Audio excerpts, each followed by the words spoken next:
Hi అండి, welcome to Shilpa thoughts. ఈరోజు mutton keema ఎలా చేసుకోవాలో చూద్దాం. లాస్ట్ వరకు వీడియో అయితే చూసి లైక్ చేయండి. నేనైతే మటన్ కీమా కుక్కర్లో చేస్తున్నాను. స్టవ్ మీద కుక్కర్ పెట్టుకొని కొద్దిగా ఆయిల్ అయితే వేసుకోండి. ఆయిల్ మరిగాక నేను చూపిస్తున్న విధంగా స్పైసెస్ అయితే వేసుకోండి. 3 యాలకులు, 3 లవంగాలు, కొద్దిగా చెక్క, కొద్దిగా ఆకు, అవి అయితే వేసుకోండి. మంచి ఫ్లేవర్ వస్తుంది, కర్రీకి బాగుంటుంది. కొద్దిగా వేగాక నేనైతే 1/2 కిలో కీమా తీసుకుంటున్నానండి.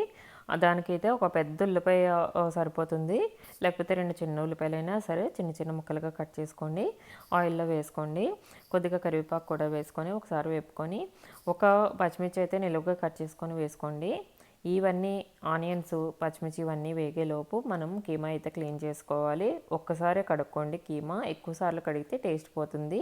మటన్ మాత్రం ఎక్కువసార్లు కడగకూడదు. ఇక్కడ ఆనియన్స్ వేగిపోయాయి కదా, ఒక స్పూన్ అల్లం వెల్లుల్లి పేస్ట్ వేసుకొని 2 నిమిషాలు అయితే వేగనివ్వండి. 2 నిమిషాలు సరిపోతుంది. ఇప్పుడు కొద్దిగా పసుపు కూడా వేసుకొని ఇదంతా వేగాక 1 స్పూన్ కారము, 1/2 టీ స్పూను ధనియాల పొడి, కొద్దిగా గరం మసాలా అయితే వేసుకుంటున్నాను. గరం మసాలా తగ్గించి వేసుకుంటున్నానండి, పిల్లలు స్పైసీగా తినలేరు కాబట్టి.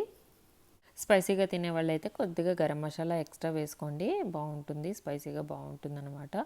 ఒక టమాటో తీసుకొని కట్ చేసుకొని వేసుకోండి. ఇప్పుడు కారం అన్నీ వేగిపోయాక టమాటో కూడా బాగా మ్యాష్ అయిపోయింది కదా, బాగా వేగిపోయింది. ఇప్పుడు ఇందులో కీమా అయితే వేసుకోండి. కీమా తీసుకొని వేసుకొని బాగా కలుపుకోండి.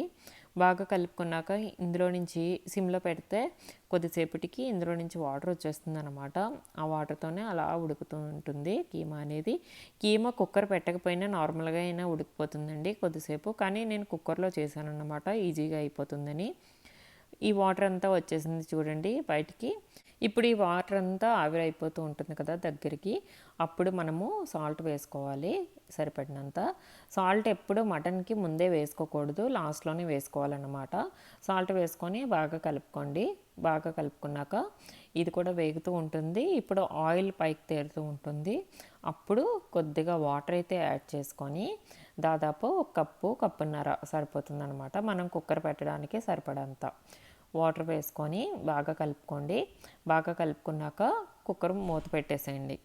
మనకి మటన్లో ఎప్పుడు సాల్ట్ ఉంటుందండి ఇన్బిల్ట్గా, కొద్దిగా అయితే మటను, పాలకూర వాటిల్లో ఎప్పుడు లాస్ట్లోనే వేసుకోవాలన్నమాట. పిల్లలకి మటన్ కీమా బెస్ట్ అండి మటన్ కర్రీ కన్నా, ఎందుకంటే మటన్ కర్రీలో బోన్స్ అవి ఉంటాయి, వాళ్ళు తినలేరు అన్నమాట.